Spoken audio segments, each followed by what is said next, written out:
gentleman from Illinois, Ms. Ramirez, for 5 minutes of questions. Thank you, Chairman. American citizens have been arrested or detained. We focus on those that are here illegally. Secretary Noem, you lie and you lied to the American people. I will be including into the record an article by ProPublica from October 16, 2025, entitled, "We found that more than 170 U.S. citizens have been held by immigration agents. They've been kicked." There's nothing smiling about U.S. citizens. I'm sorry, that's very inappropriate. Let me continue. They've been kicked, dragged, and detained for days. The next one. The Trump administration has specifically targeted the worst of the worst. The individuals that we are going after are those that are violent criminals, those that are breaking our laws. Do you, Secretary Noem, again, you lied to the American people. I will be including into the record an article by the NBC News from December 7, 2025, entitled, "ICE has arrested nearly 75,000 people with no criminal records, data shows."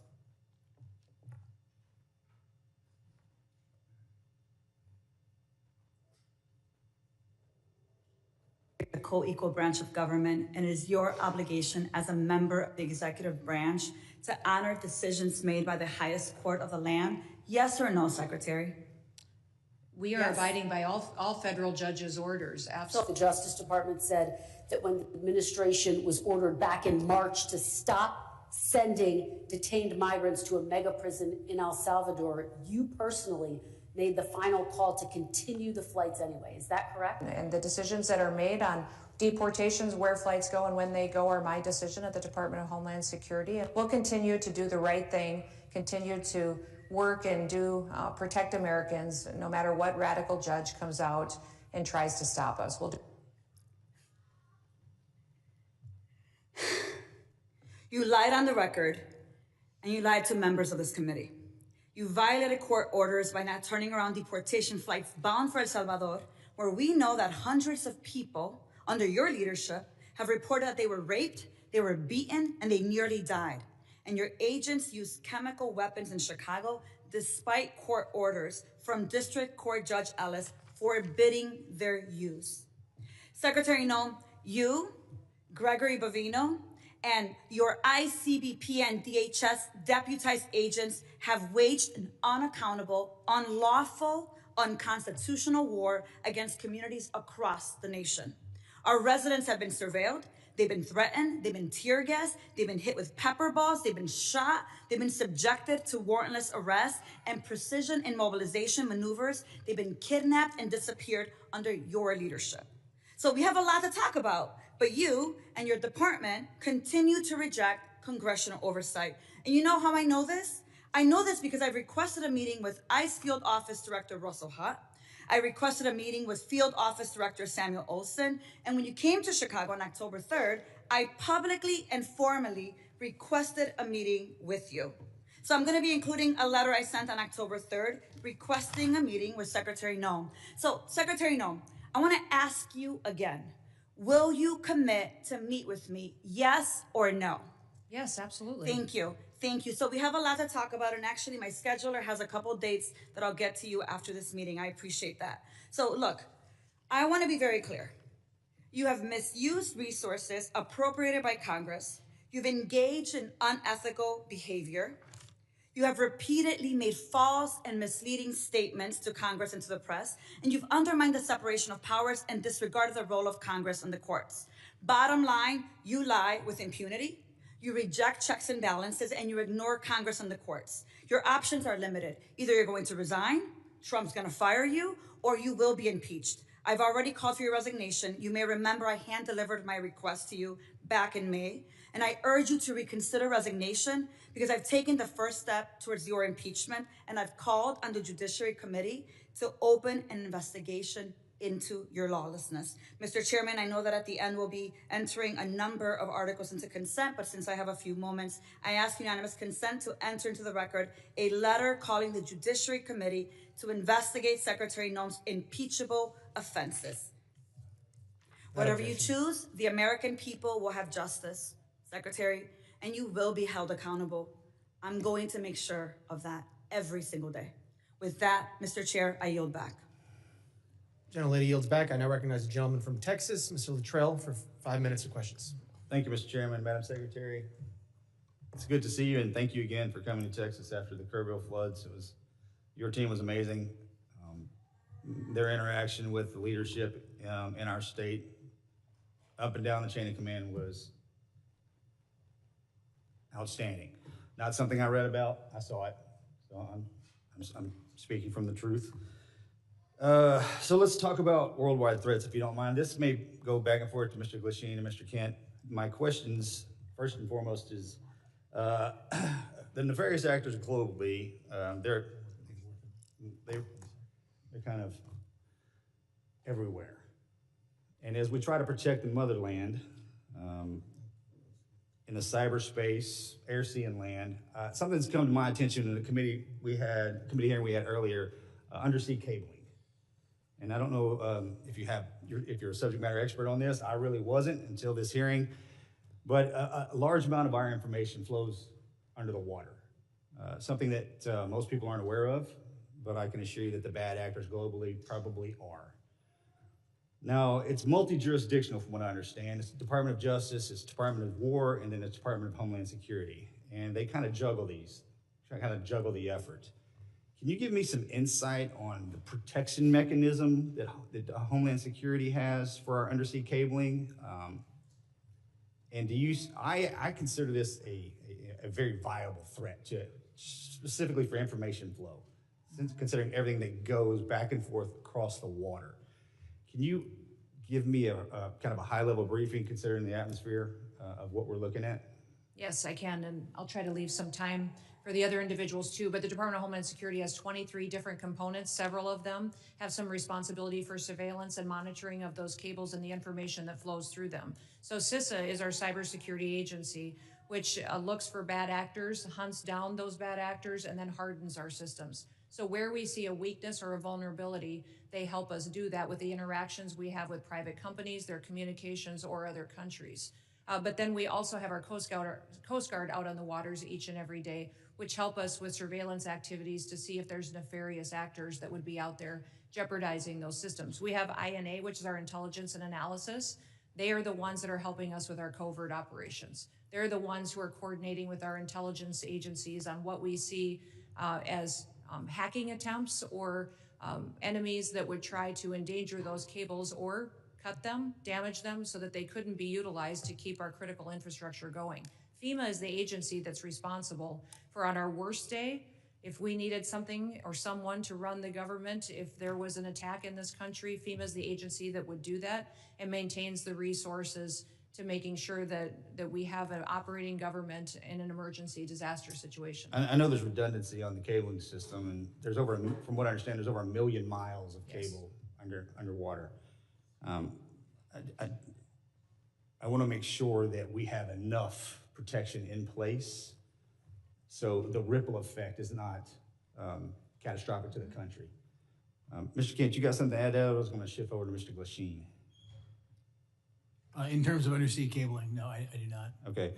Mr. Glasheen, I have a question for you. So as far as trafficking, human trafficking, drug trafficking, this always hurts me to say this, but Houston, Texas is in my district, and it is the worst city in the country for sex trafficking in the country. I just cannot believe that. What is the FBI doing amongst other agencies? You just happen to sit here in front of me. And Madam Secretary, you can probably jump in on this too. Enough's enough. I understand the complexities of the World Wide Web and how these bastards are doing this, and we can't seem to grab a hold of them. What's the answer? Our HSI investigators specialize in child trafficking and human trafficking. They get up every single day and hunt down those individuals that victimize our children and partner with nonprofits and other agencies with the FBI to do that. Yes, it's shocking to me that Houston is one of the hotbeds as well. We need to take a better look at this because we're losing. I mean, we're losing so bad, I don't even know how to define it. And this has been happening. I said this exact same thing to Mr. Mayorkas, and if I was here before that, I'd say the same thing again. It's just, we have not figured it out. Mr. Glasheen, you got anything for that? Yeah, I would tell you, it's been a priority with this director. And, you know, so far this year, compared to last year, we have 300 plus human traffickers arrested, up 15%. I'm sorry, sir. Mr. Chairman, I yield back. I appreciate that, and I'll catch you after class. if one of the following witnesses wants to give him some time Thank to answer that very important question, they can do that. Gentleman yields back. I now recognize the gentleman from New York, Mr. Kennedy, for 5 minutes. Thank you, Mr. Chairman. Secretary Noem, with about a year as DHS Secretary under your belt, there's no shortage of criticisms for me to choose from today. You've deported American citizens, bringing a level of inhumanity to this nation's immigration laws that I haven't seen in my lifetime. You've terrorized communities, including my own in Buffalo, New York, vowing to go after the worst of the worst, but instead detaining women, children, and hardworking individuals in pursuit of the American dream. You've botched a response to one of the most devastating floods we've seen, an extreme weather event along the Guadalupe River that took more than 130 innocent lives, including more than 35 children. Central Texas waited days for your agency to respond because of the reckless policies you've implemented. Your FEMA lead was missing in action, completely unreachable, as were FEMA's call lines, with 84% of calls unanswered on July 7th, 3 days after the floods.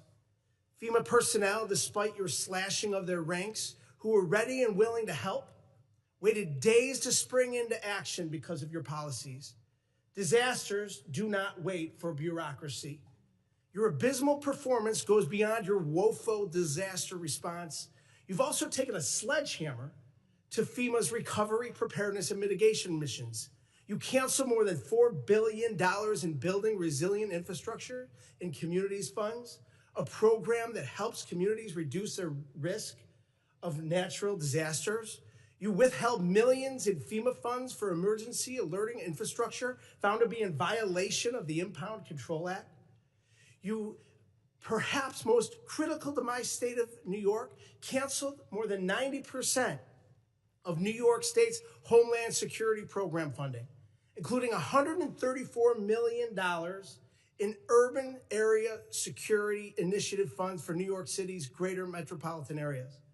You have mismanaged these grants to the point where cities and states, including New York, are suing you to recover counterterrorism funding that's lawfully theirs and that Congress intended for them to receive. It's a tragedy that we're here today discussing these cuts to counterterrorism and security grant funds for a city that was the main site of the September 11th attacks, the entire reason your department was established in the first place. As the ranking member of the Subcommittee on Emergency Management, it's my responsibility to show the American public how you've systemically upended FEMA and emergency preparedness as we know it. So I have a couple of questions. Simple yes or no answer will suffice. Would you agree with the national security officials' assessment that the United States has been operating in a heightened threat environment for several years now? Yes. Yes or no? Would you say New York City is susceptible to these kinds of security threats? Yes, and that's why they should spend. So with New York City being the number one terrorist target in the nation, the federal government gave them. with New York City being the number one, I reclaim my time. With New York City being the number one security threat in this nation, it's unconscionable that you would cut $134 million in urban area security initiative funding for the city of New York. What compels you to knowingly make our cities less safe with these funding cuts? What compels you, your mayor, and your governor to release thousands of criminals on the streets rather than to turn them over to ICE? You'd rather release Secretary Noem, a murderer out on your street. You cut $134 million in funds to support the security of New York City and the state of New York, the number one threat in this nation. In your own words, your cuts are blatantly political, callous, and outright dangerous. It's clear you have no interest in countering real threats in the homeland. While high-risk cities and disaster zones wait for help, you've devoted the past 11 months of violent raids, anti-police policies, and nonstop photo ops. You've brought shame to a department that was created after 9/11 in a time of unity to protect our people. Your failure to lead is a direct threat to the homeland security in our nation, and you should resign immediately. I yield back. Gentleman yields back. I now recognize the gentleman from Alabama, Mr. Strong, for 5 minutes of questions. Thank you, Mr. Chairman, ranking member, and members of this committee.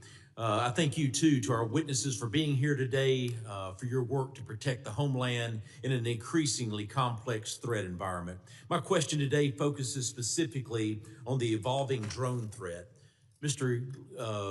Glasheen, the FBI's National Counter-UAS Training Center at Redstone Arsenal, is now the central hub for preparing federal, state, and local partners for drone threats at major events. What makes Redstone Arsenal such an effective location for this mission, and how does that setting support the scale of training required for World Cup, America 250, and the 2028 Olympics? Thank you for your question, Congressman. What makes Redstone a great partner for us is, one, the support that we have from Congress. Number two, the space we have there. The FBI has been in Huntsville for a long time. Huntsville also houses our Special Agent Bomb Technician Program, where we train bomb technicians, EOD professionals across the United States, and we model the Counter-UAS school off of that. So that proof of concept has been in place, and we're mirroring that process to train the Counter-UAS operators. Thank you. I was there for the inaugural graduation. I'm telling you, it was most impressive.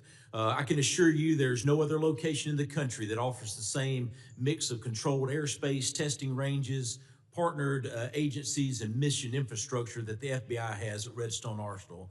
Counter-UAS has the ability in Huntsville to jam, block, drop, intercept, and do forensics.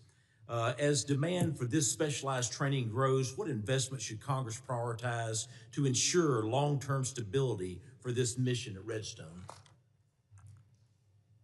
I'd say yesterday, or the legislation in front of, I think, the Senate right now for the NDA, for the authorities, that'd be the first step to give us the ability to lawfully use the counter-UAS authorities.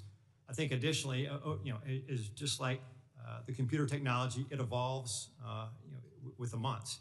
And so the counter-UAS technology is going to change, so have the appropriate funding and support to stay up with that technology so we can mitigate the threats that our nation faces. Thank you. Those graduates were from all over the country, and it was most impressive. Secretary Noem, this committee has failed to thank you for your faithful service to America.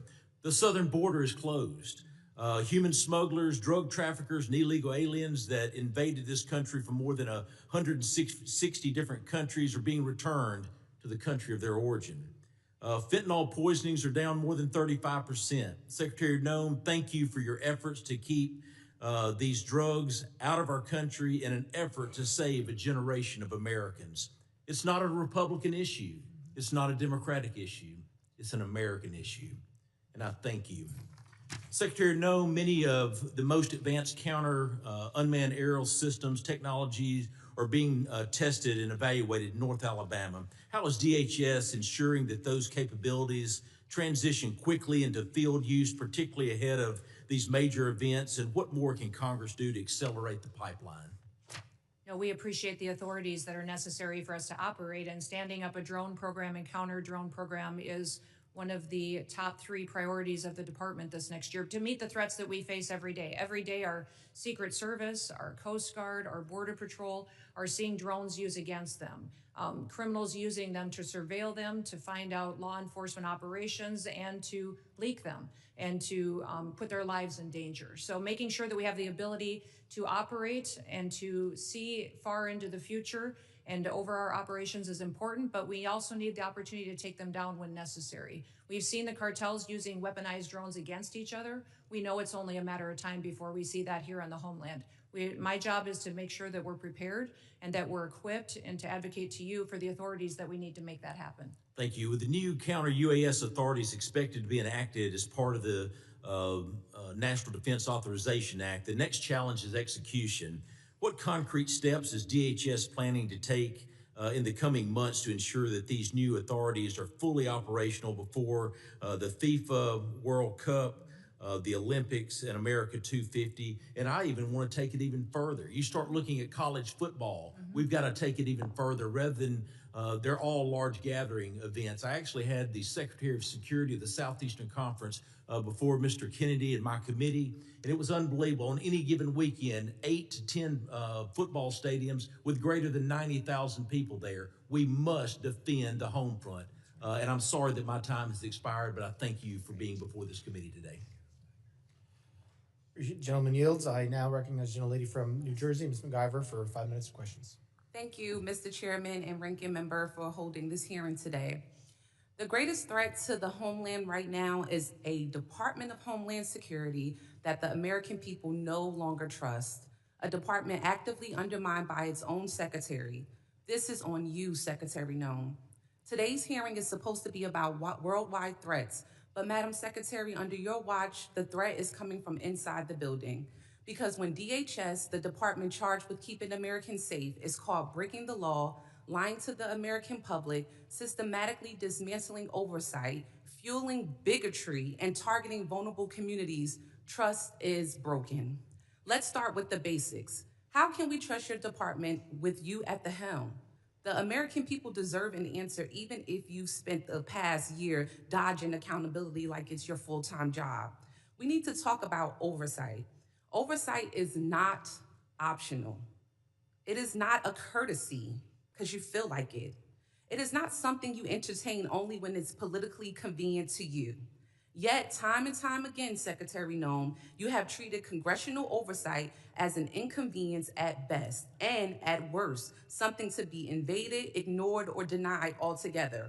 Republicans on this committee may be willing to hand over their constitutional duty in order to kiss this administration's butt cheeks, but I am not. I will never. My district is not, and the American people sure aren't. While Republicans turned this hearing into a praise fest for your failed 10-year communities across America, including mine in New Jersey, are made less safe because DHS under your leadership has become unproductive and malicious. All of the thank you that we keep hearing from across the aisle, there's no thank you from me. And we see the truth that you're trying to hide.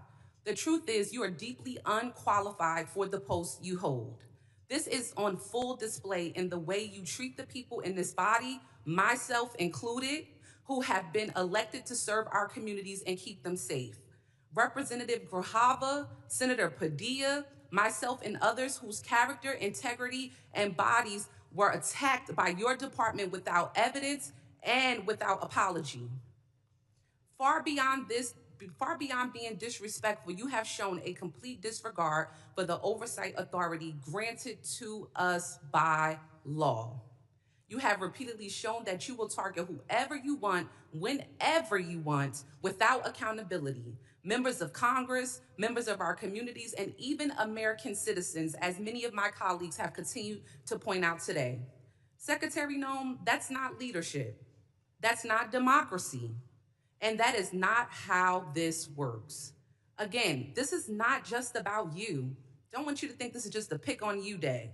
This is about the Trump administration that has turned DHS into a political weapon. So I'll ask you this.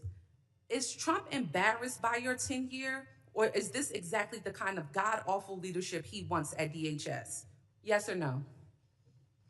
Ma'am, we've already conducted more oversight visits. No. It's a yes or no. Yes or no. Okay, Secretary Noem, this is my time to talk, not your time to talk. I reclaim my time. I reclaim my time. I reclaim my time. Chair, I reclaim my time. Secretary Noem, DHS is breaking the law, hiding information from Congress, and shutting out oversight. So let me ask you, how can the American people trust your department with you at the helm with this kind of behavior? The American people absolutely trust this department to keep them safe. And we are showing that every day by the support we get across the country, the amount of people that we're recruiting to all of our different agencies. Thank you, Secretary Noem. Do you agree that using DHS resources to target members of Congress is an abuse of power? Excuse me, would you say that? You would have heard me if you stopped talking If you and would listened to stop my talking questions. crazy, Do you and making agree stuff up. that using DHS resources to target members of Congress is an abuse of power? We are not doing that. We are out there enforcing the law, doing our work, and we are allowing oversight. Of course, we're not visits going to get any more than the answers. With entire that, Joe Mr. Biden Chairman, I administration yield did. back. Gentlelady yields back. I now recognize the gentleman from Oklahoma, Mr. McKean, for 5 minutes of questions. It's no wonder that chaos has become the commonplace when rudeness is so on display. Like it's both sides. We've created a lack of civility in this country, but we're perpetuating in this society what your administration is trying to correct, and that is returning back to the rule of law. What separates us from falling into chaos as a nation where poverty envelops us is when we return to order and a display of respect towards law enforcement, a display of respect to officials. This custom, and you've been a member of Congress, of where we talk over people and we don't give secretaries a chance to respond, the height of self-importance that too many people try to employ in this building, not remembering we're all here as public servants to serve the people. We lift our hearts up far beyond our fellow countrymen. I'll tell you who says thank you. It's those whose families that were the victim of assaults and rapes and murders under the auto pen period the last 4 years. They say thank you. Those who see the madness of lawlessness, a lack of respect to law enforcement, the heightened element of law enforcement sitting in their vehicles and being targeted, say thank you. Those families of law enforcement whose addresses are being put out in public so they can intimidate not only the law enforcement officials, but their families to try to put them into a place of fear, say thank you for common sense returning back into this country. If we do not have a respect of authority, a respect of law enforcement, thank you for allowing arrests to happen when someone spits at law enforcement. Thank you. FEMA, you were assaulted a minute ago verbally over what you're doing with FEMA. I will tell you, as somebody that comes from a state that has more tornadoes, Oklahoma, than probably any other state, thank you for looking at how we can save money through efficiencies. Our state would love the opportunity of what this administration is talking about, of returning power and decision-making back to states. As I've said to you before, of a person who sat on a bulldozer watching the madness of trying to comply with EPA regs that have built their way into FEMA and people's homes destroyed. And as a state lawmaker, pushing timber around on a dozer trying to comply and get taking the time off from time of exercise as a lawmaker trying to help people. And I saw the craziness of federal regulations. Thank you for looking and not taking your foot off the gas of trying to put more money back into national security from the waste that has happened through endless regs. All right, now I'm going to get to a question, Secretary. Can I say something about FEMA? Absolutely, you can. Thank you. The only grants that weren't funded, the individual ones that you were talking about, mitigation ahead, were ones that were weaponized to fund the Green New Deal and for climate change. And those were redirected to true mitigation efforts. FEMA today is deploying resources 2 times faster on average than in history, which means the dollars are going out twice as fast than they ever have before. And the president, as soon as these disasters are happening, is deploying those resources to Republican and Democrat states. New Mexico, Texas, Alaska, they're all getting dollars immediately, and we're responding immediately to our people. I have to actually leave this hearing early because the FEMA Review Council is giving their report today on suggestions for changes to FEMA. Thank you for not taking your foot off the gas on that. I have to co-chair it, but I will be leaving soon to have to go do that. But those suggestions are Republicans and Democrats coming forward with how FEMA should go forward in the future based on the president's vision for making sure that states get the chance to manage it and that local emergency managers get the chance to go and help their communities in a much more efficient way. Take those monies and let's move them to true national security through waste and inefficiencies. Where we've deployed money for snow movement. We have deployed money previously to move snow that melts. Okay, I want to just throw this open to you and Director Kent, whoever wants to take this. We have to find a balance between making sure the First Amendment is preserved at all costs, but also protecting law enforcement. The social media heightened of a hearing that the chairman held last week, great hearing, How do we preserve? What ideas can we continue with to where the online enticement threats causing people to want to embolden themselves to then go act upon those threats that we see in social media? They say the magic words. They know it's not going to get them because they don't do a direct threat, but it's an indirect threat. It's always trying to accomplish the same purpose. How do we preserve the First Amendment? This is a lawmaking exercise and why we hold these hearings, not for show. How do we come up with a way to preserve the First Amendment and stop the insanity of these indirect threats that are going after your law enforcement officials? I apologize. The gentleman's time has expired. I know the secretary has to leave, and I would now recognize a gentlelady from Texas, Ms. Johnson, for 5 minutes of questions. I'm just going to take the position that she was scared of my questions. Mr. Chairman, if we could stop the clock and Yep. Oh, yes, wait no, till that, after all absolutely. this. Clerk will suspend. If we could reset the time, Yes. that would be helpful. We'll reset the clock.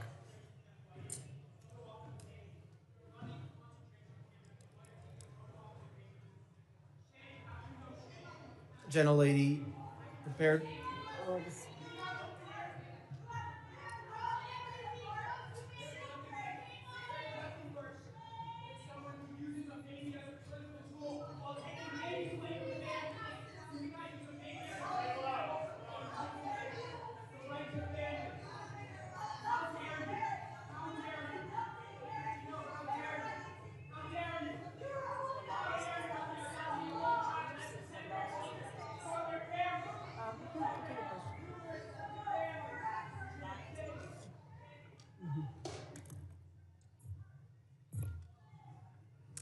Okay. Thank you. Gentlelady's recognized. Yeah, thank you, Mr. Chairman. I just want to respond to a lot of what Secretary Noem has just testified to. And gentlemen, I have some comments that I hope you'll take back to the Secretary and to the Department. If there's anything that is clear about what is going on in this country, is that the rhetoric and fear that is happening is at an all-time escalated high. And we're all describing different aspects of it. Fear of law enforcement, fear of citizens, fear of people who are legally in this country. Because it's the rhetoric that is happening from the very top, that is being decimated down level, and that is really, really dangerous. And one of the things that the Secretary said was she is restoring the rule of law. That is absolutely not true. Because the rule of law is founded on two fundamental principles. That if you are going to be subject to a criminal arrest in this country, that there is probable cause to do so. You can't just snatch somebody walking into a coffee shop because of the color of their skin. There's no probable cause for that. And also that you will get due process. And that is not happening.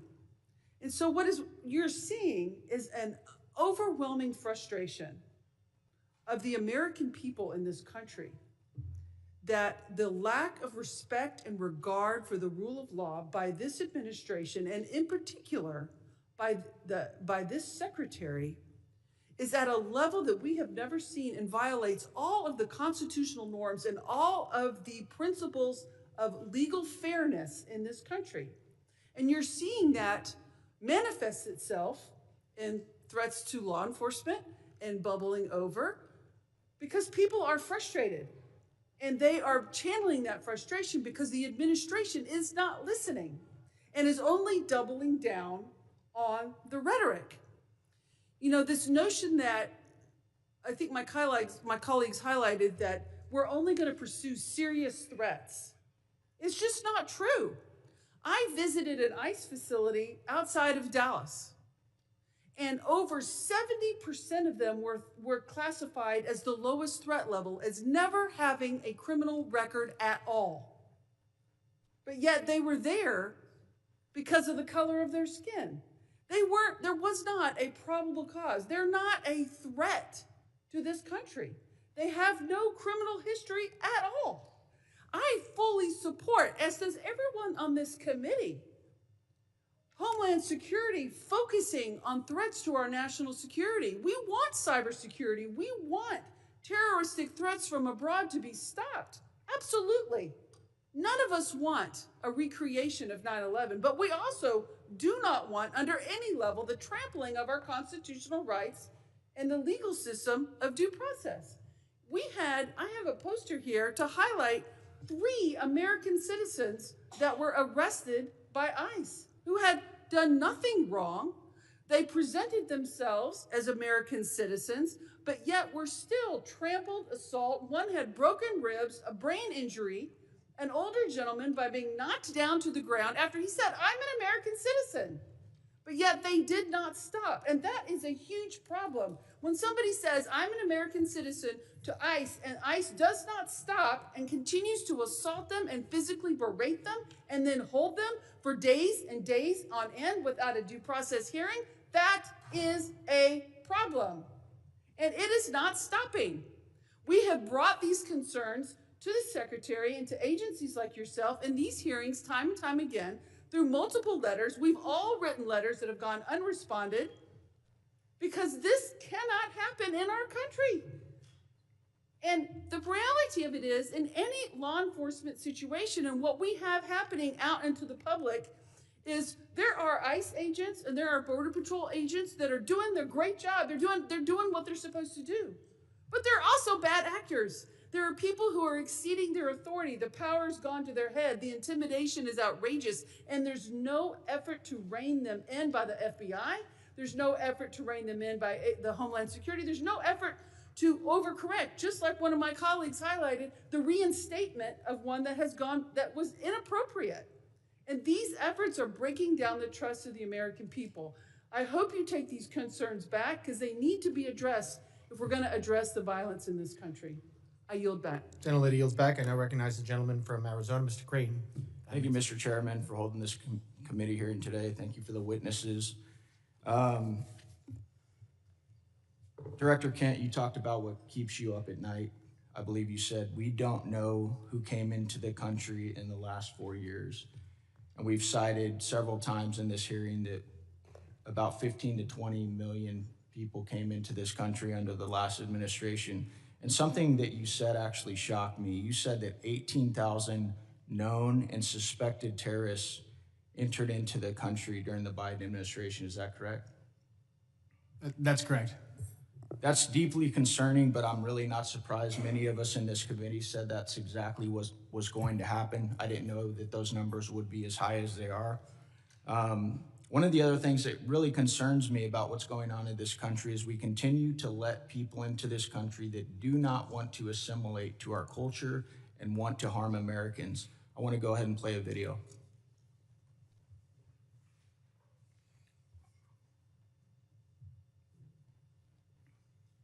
Law should be above the U.S. Constitution. Yes. Yes. Should Sharia law be over the U.S. Constitution? Yes.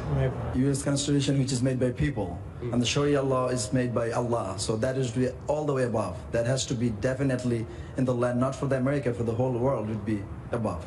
So that should be above the U.S. Constitution. Yes. Do you feel more comfortable living under American law, or do you feel more comfortable living under Sharia law? Sharia law. I'm a Muslim. I prefer Sharia law. Sharia law, yes. You prefer Sharia law over American law? Of course, yeah. They always can come with the same accusations. This speaker supports death penalty for homosexuals. This speaker supports death penalty for this crime or that he is homophobic. These are general views that every Muslim actually has. Every Muslim believes in these things. If the law of the land is Islamic, we will respect the law of the land. What if it's not If Islamic? it's not Islamic, then the law of the land and those who make it can go to hell, quite honestly, because Allah said in the Quran, in chapter 33, verse 1, He said, O Prophet, fear Allah and do not obey the disbelievers and the hypocrites. You know why they're worried about the border? Watch this clip here that Vinny just sent with Al-Qaeda. I call upon every Muslim and the infidel criminal and arrogant United States. It does not matter if they're Arab, American, or other descent. I'm saying to all of them, revenge, revenge. Do not consult anyone by killing infidel Americans. You should have a lot of determination and a list of your targets should be effective. Director Kent, what do you think when you see a video like that? I think we didn't have control of our borders, and we don't know who's come into our country. However, we have had around 2.7 million individuals from Muslim countries and Muslim regions who came in under the Biden administration, who went through minimal to no vetting whatsoever, who probably share values like the folks that you saw on the screen. Director Kent, are you aware that when we invite people into this country and they become citizens, they swear an oath to defend and support the Constitution and the laws of the United States of America and against all enemies, foreign and domestic? Yes. What do you believe the long-term consequences will be if the United States continues admitting individuals who either openly reject assimilation into American civic culture or who falsely swear an oath to uphold the Constitution despite having no intention of honoring it? We simply won't have a country anymore as we know it. I think we can look to Europe and to the UK to see exactly where this leads. I agree 100%. Director Kent, are you aware of some of the differences between U.S. Constitution and common law interpretations of the Sharia law? I am broadly, yeah. What are the differences in your opinion? And I know you're not a doctorate on this subject, but between the First Amendment, which guarantees freedom of speech and the press, including the right to criticize religions, religious texts, and public figures without government punishment.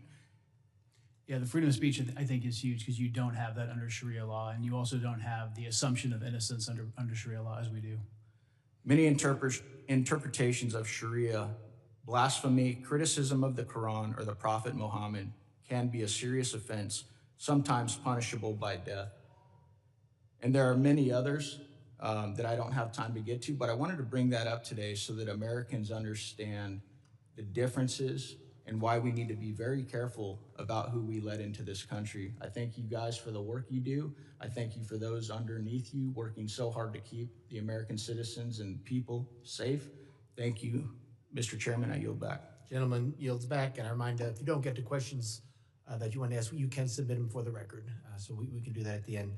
I now recognize the gentleman from Puerto Rico, Mr. Hernandez, for 5 minutes of questions. I have some matters of interest regarding immigration and FEMA, but before that, Mr. Kent, does the Bible say anything about freedom of speech?